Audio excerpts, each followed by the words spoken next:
Hello and welcome to the Success Showcase. I'm your host, Eric Lopkin from the Modern Observer Group. And with me, as always, is Chip Janiszewski from the Happiness and Success GPS. Chip, how you doing this week? I'm doing great. How about you, Eric? Doing fantastic. We have had some bizarre weather all around the country. We've got hurricanes hitting right now in Florida and Georgia. We've had mini monsoons all over the Northeast. It has been absolutely crazy. So I hope all of our listeners are staying safe. Mhm. Yeah, I think we might have a quiet day or two, but it's been pretty crazy up here. Luckily, in my neck of the woods, I dodged anything serious this weekend, and just a few miles away in Simsbury, a big tree fell on somebody's house. Unfortunately, nobody was hurt, but that's Connecticut in August. What can you say? That's it. You never know what's going to happen. So this week we've got a special guest. Fran McNeil is with us, and Fran is a business consultant who works on bringing out more value in your business. So, Fran, welcome. Why don't you tell our listeners a little bit about yourself and how you Sure. started doing this? Sure, absolutely. Well, first, let me say thank you. Thank you to both you, Eric and Chip. I am honored to be on the show and very excited to share how I might be able to help some of your listeners. I'm Fran McNeil. I'm president of Significant Business Results, and I chose that name on purpose. I have had other businesses. In fact, I started several businesses, one in college, and sold my first business at age 29 when I was in Pittsburgh, Pennsylvania. And so I really get jazzed about helping small business owners think about the future as to whether or not they are going to sell their business. And how did I get started on that? Partially because I had an opportunity at age 29 to sell my business. And part of what I found is that it's not just the amount of money that you make, so that revenue, it's not just the profit, but there are several factors that really make your business attractive to a buyer. And I had to learn the hard way. And so as a result, I spent a lot of time between 29 and now, several decades, I think is safe to say, and learning how to help entrepreneurs. So I am what people often call an education and accountability coach. I'm actually a value builder advisor. And I, again, got started because I love helping entrepreneurs after spending a certain amount of time in corporate and found that corporate was a little bit challenging for me. I needed to be out on my own and have that responsibility of building a team, serving clients with integrity, and watching the dollars make sense. Nice. You're absolutely right. Most business owners, entrepreneurs, when they start out, they don't think about if they're going to be able to retire, if they're going to be able to sell the business. They're getting into it because they enjoy doing that work. And that builds a job, but it doesn't build a business. We talk a lot about starting with the end in mind. And Stephen Covey. yes. And Right. Yes. I actually Absolutely. I actually had a conversation with a client. This is a number of years ago, where I was explaining to him that he had to put processes in place so that other people could do the job if he's not there. And he didn't understand. He looked at me and he said, "Well, why would I want somebody else to be able to do it? Then they don't need to hire me." And I said point blank, like, do you ever want to take a vacation? Do you want to be able to retire? Just doing the job doesn't add value to the business, because if you're selling the business and the business is you, you're Well, either going to become an employee of that business or you're not going to be able to sell it because it's lacking the value. Eric, you are so right. And Chip, I know that you want to contribute here. I'm just going to scoot in, sort of take guest privileges here and say, Eric, one of the things that I found in working with a proven system that I use called the Value Builder System, is that there are 8 key drivers that help add value to a company. And interestingly enough, only 2 of them are directly financially related. The first is really avoiding that owner's trap of the owner being the center of the business, not willing to delegate, and saying, it's all about me. And quite frankly, they have created a low-paying, long-hour job for themselves that does not allow them to take a vacation. And if they get sick, they're in trouble. And then as they get older or there's other opportunities available to them and they want to sell their business, you're absolutely right. The business is not worth much because a buyer is buying a future stream of income. And if you're the business and you're not in it, who are they going to write the check to? They're going to give you a few pennies, but then they're going to have to set aside all this money for building a business. And most investors would say right off the bat, that's not an investment. That's problems. So they won't even offer you money. Chip? Yeah, I love your approach. I mean, obviously, when I get on these shows, I like to go to the person's website to learn more about your background. And, I read about you, I read about your approach, and I've done a lot of consulting work over my career also. I used to do a lot of work for Central Connecticut State University, working with a whole bunch of businesses doing business planning and strategic planning. And as you well know, there are a whole lot of owners out there who have just bought themselves the opportunity to pay themselves instead of getting paid by somebody else. And when you're dealing with, succession planning and everything else that has to do with the business, not many people do it. And what I love about your website, and for all of you people who are thinking of going into business or just want to know how business runs, everything is in there as far as your assessment, for your value builder system, because nobody is the jack of all trades. Everybody has their specialties. And what you do with a series of videos on those 8 value system key drivers that you talked about is you have a really quick video that kind of explains all these things. And I guarantee that no matter how long you've been in business, if you go through those very, very quickly, you're going to have a few aha moments. So whether you're looking to sell now or later and so on and so forth, it's a really, really good thing just for your own business and for your own employees and so on and so forth to go through this, because this is a really, really good roadmap as to what you should be striving for really in all aspects of your business. So congrats for putting this thing together, because it's really Thank you, Chip. Well, I love it. You're going to be an unofficial ambassador for me. I do want to give credit where credit is due. This whole value builder system is based on John Warrillow's book, Built to Sell. And so when he went to sell his business, had some points of pain. He experienced what we now often talk about is that owner shock, frustration, and awe of, what do you mean no one's going to buy my business or they're going to give me pennies on the dollar? I've spent all this time. And part of what he did after lots of research and working with different business coaches is he identified these 8 key drivers. And being a very analytical person, I loved the framework that he put together.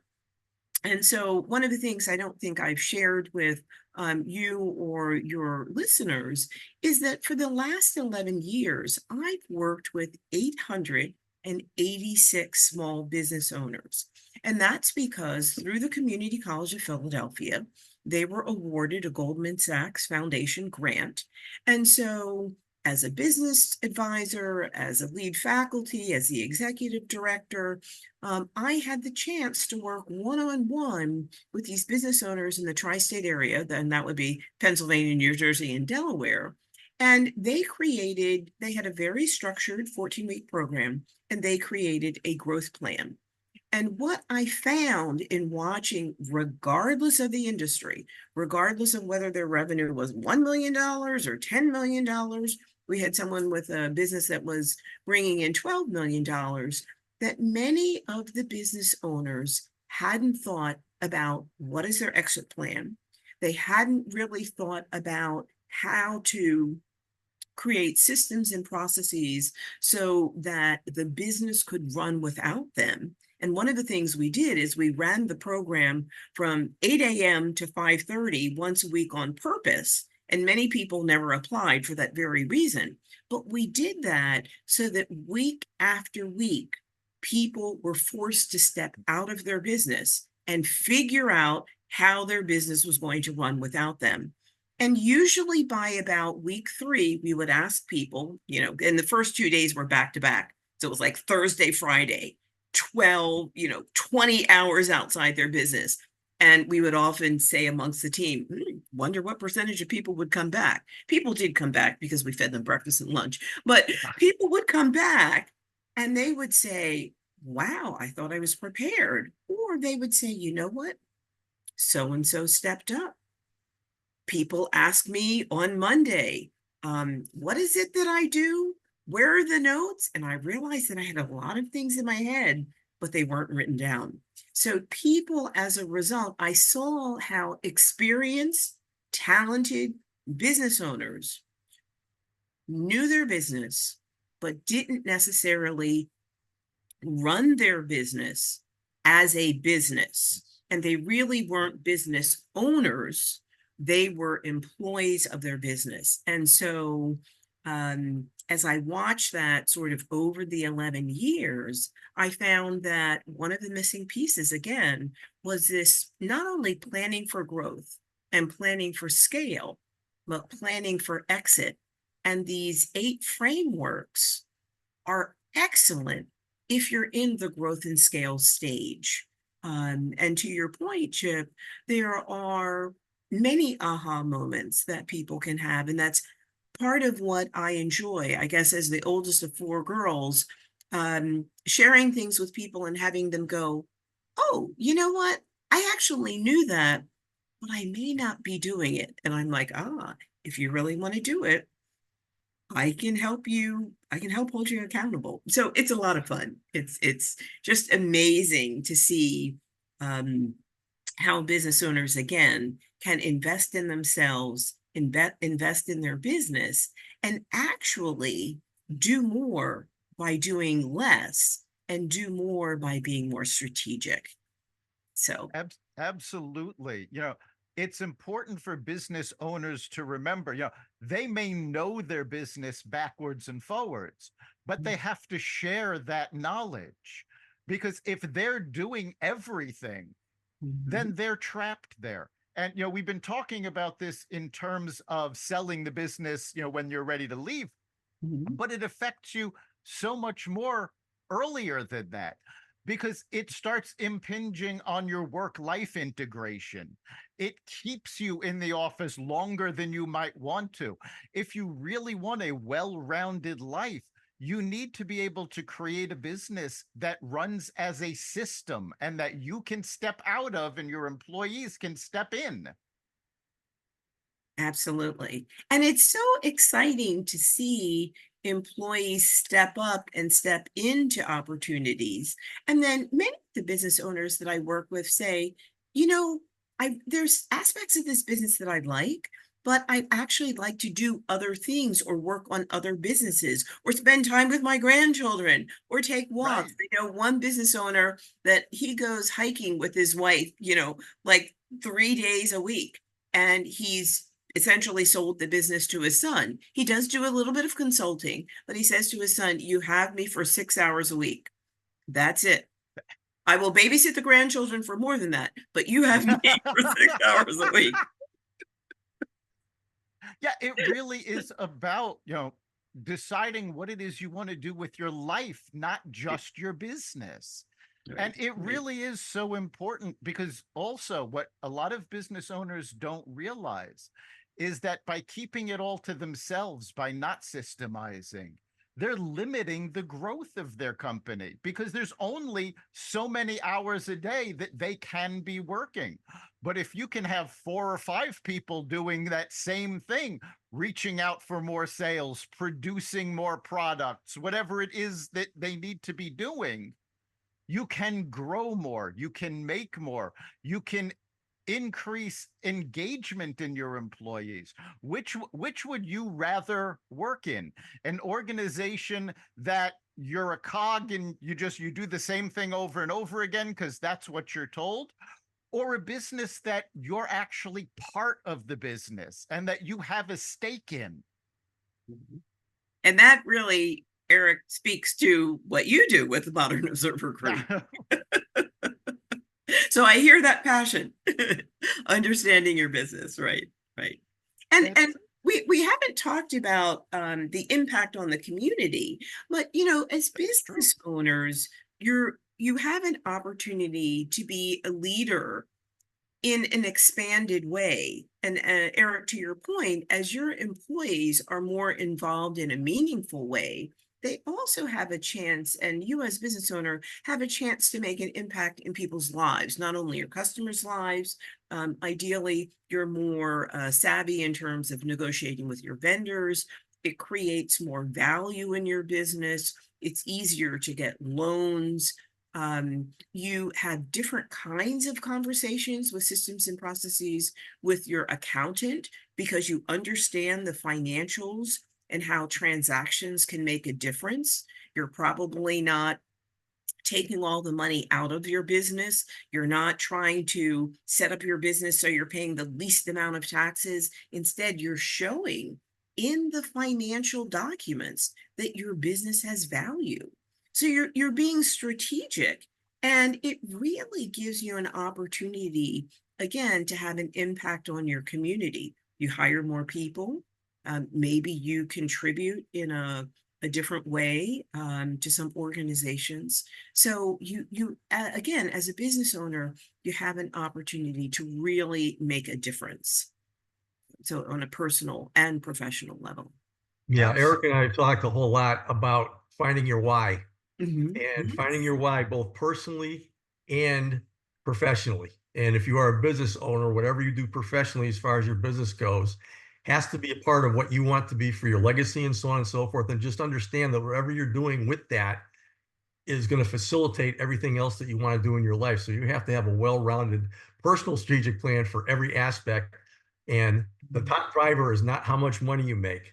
But speaking of drivers in there, there's two of your 8 drivers in there, number 4 and number 5, that I think a lot of businesses should hear about. Number 4 is the valuation teeter-totter. You talked about selling businesses, that whoever buys a business not only writes a check to buy the business, but they got to write a check if they're short on working capital too. And with that, you throw in the hierarchy of recurring revenue, which just goes from lowest up the scale as far as what you should strive for. So can you outline that a little bit for the benefit of everybody? Sure. Yes. Okay. So I'm going to start with recurring revenue. That is a critical driver. So again, there are 2 of the drivers that focus on financials. And while it's certainly important to have great financials, and when you sell your business, have audited financials, so someone outside your business is saying this is right and you can count on these numbers. One of the things a lot of business owners miss is the opportunity to systematically create contracts that reflect recurring revenue. So when a buyer looks at your business, they should be able to see that we've got X number of contracts at this dollar amount that will happen regardless, because it's a legal document. And it, might be every single month, or it's every year, and it's recurring for 3 years or 5 years. So that recurring revenue is critical. And there's different ways of doing that. Even service businesses can have a subscription model. Many of us get Amazon packages, probably more per day than we want to admit. Our neighbors may keep track of that. I tease one of my neighbors, "Oh, I saw the Amazon truck again." And they're like, "Fran," and when they stopped off at me, they were going over to you. But Amazon now, I have a new kitten. And when I went to buy kitty litter, there was a price for buying it once, but then there was also a price much lower for subscribe and save. Kitty litter, who knew? But when I think about it, that is something that I'm going to have to buy for the life of the kitten, and then a cat. And so Amazon has made it easy for me to commit. And therefore, they know that as a subscriber, they've got recurring revenue. So thinking about the subscription model and literally the number of contracts that you currently have, and we're in August right now, what are the number of contracts that your business could and should have by November 2nd of this year? So every quarter, by January 2nd of next year, and just planning that is really critical. So that was driver number 5. Fantastic. Now, we've talked a lot about the nuts and bolts and we've, the benefits of the system, but we've sort of been skating around those 8 factors. So can you tell our listeners a little bit about what the 8 factors are? Sure, sure. I'm going to go through the 8, and I think the best way for me to do that is I'm going to call them out one by one and then just give you a brief description. So there are Right. 8 key drivers. The first one is financial performance. So you've got to know your numbers. So you need to understand each of the 3 financial statements. You've got to work consistently with your accountant so that you're understanding and using those financial documents to help you make better decisions. And you want to make sure that as you work with your accountant, the way that you're running your business is designed to build value. So that's the first one, financial performance. The second one is growth potential. Again, if you are the business and it is a lifestyle business, it's covering you and maybe a few employees.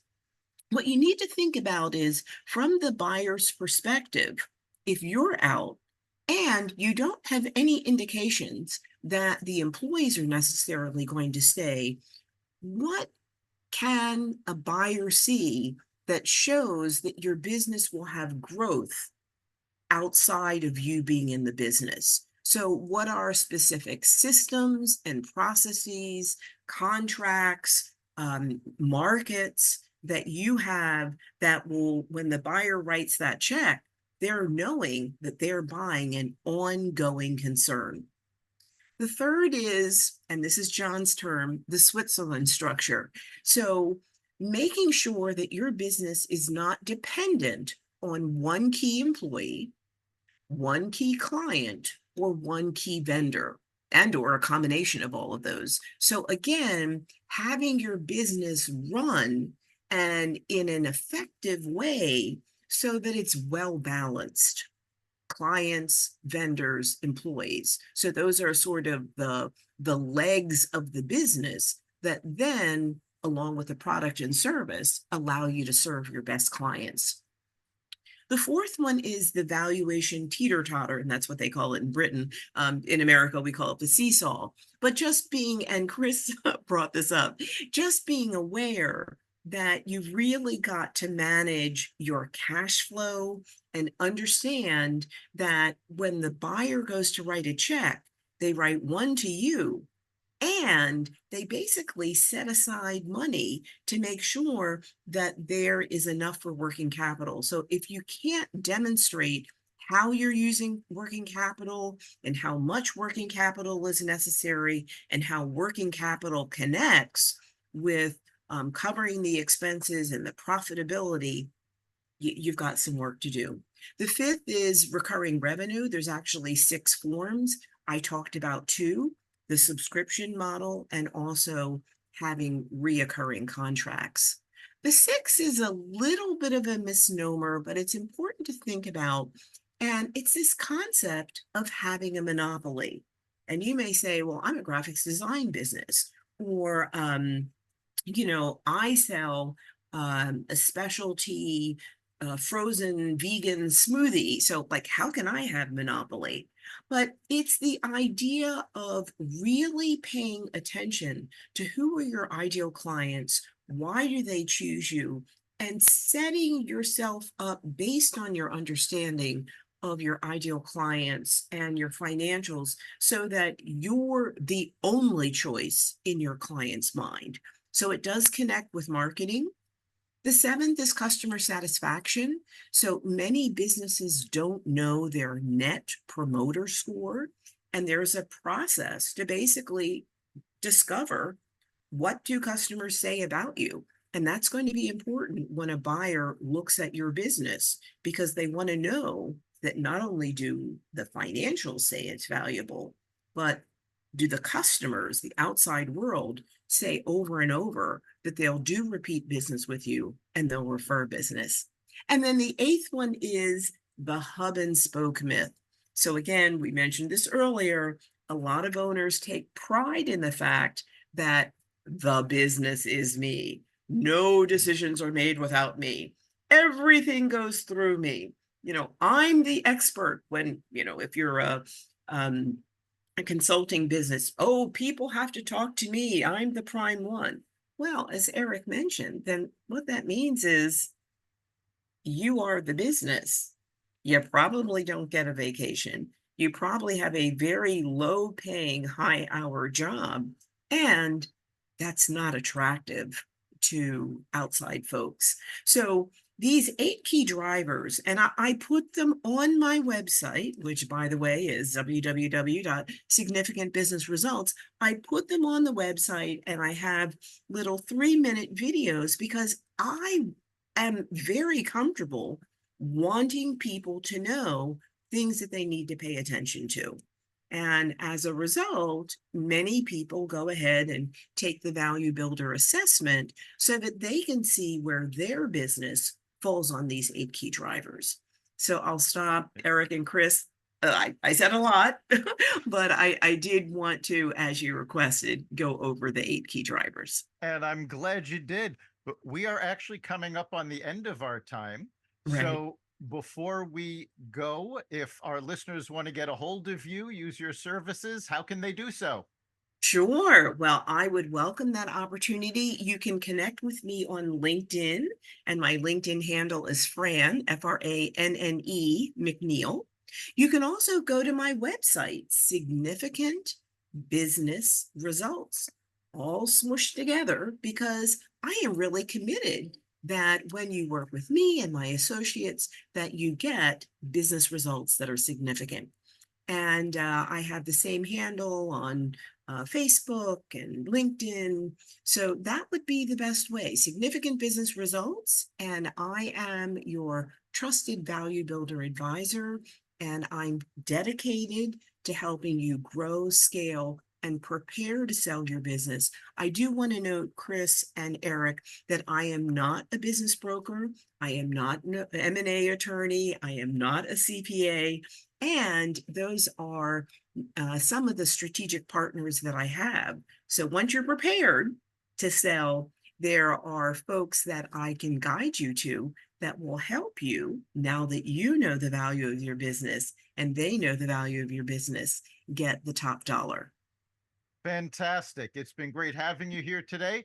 Chip, what do you think is the big takeaway for our listeners? Well, first of all, I would go to her website and check out all the videos there. I mean, when I did my consulting work, obviously business itself, I helped them put together an organizational chart, which is what they do without putting names on it. This is basically dividing things up into business development, operations, HR, and financing, just putting down the different tasks that have to be done. And then you can fill in who's going to be doing those things. And then the operations manual is the how-tos, which is just a series of checklists for all these different things. So just by talking about that, you can realize that businesses can get a little bit complicated, but you can organize them too. And I think by taking your value-added assessment, it's going to help out a whole lot. And most importantly, for your business owners out there, obviously, it's good to think about the value of your business, whether you're going to sell it or not, and put those things together. And this is a great, great way to do that. What is your why as a person, as a business owner, as an employer, all those things? It's really important to just take some me time, put it down on paper, and really get yourself organized for that. So great having you today. Yes, that is very important. I think for me, the big takeaway is the fact that you really do need to create a system for your business. step away from it and let it grow with and without you.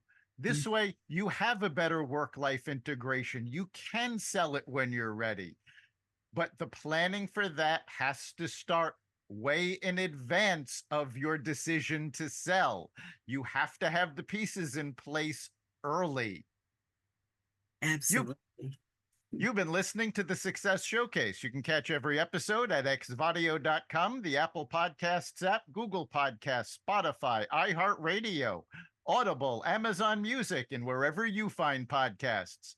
Remember, make this your best week ever and make next week even better. We'll see you then.